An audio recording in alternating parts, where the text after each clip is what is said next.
In this world, discrimination has always been a big issue. Sexism, national discrimination, skin color discrimination, racism. From time to time, from here and there, various of tragedy has happened in the name of discrimination, including in Indonesia, where sexism and racism are still common among Indonesian society, and at a point ended up as a brutal event.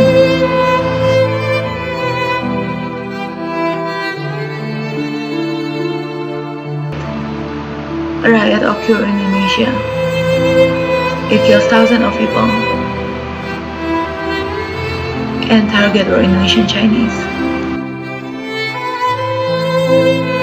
The main cause of this tragedy was the world's monetary crisis, which also affected Indonesian economy and caused a lot of Indonesian citizens to suffer from poverty. This condition created an even larger social class gap between native Indonesians and Indonesian Chinese. Native Indonesian citizens saw this as an act of injustice because Indonesian Chinese were seen as merely immigrants by the native Indonesians.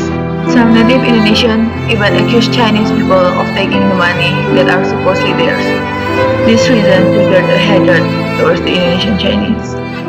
This hatred peaked and eventually caused the tragedy of May 1998, where Jakarta, the capital city of Indonesia, gets severely damaged and hundreds of Indonesian Chinese families being targeted by native Indonesians, especially the Chinese woman, which at the time considered to suffer from three types of discrimination.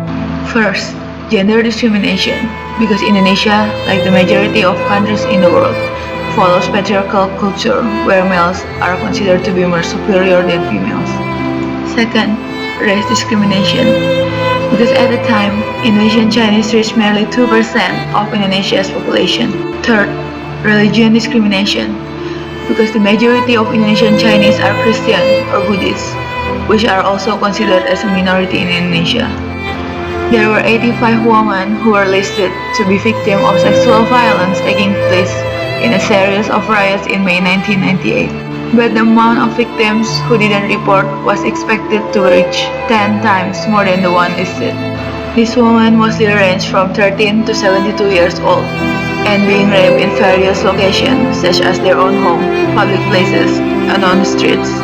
This event, whose physical loss reached the amount of 6 billion NT dollars, has taken lots of attention from other countries, such as Singapore, Malaysia, Taiwan, and United States, who are showing their support by sending help and reporting this case to Human Rights Commission of United Nations.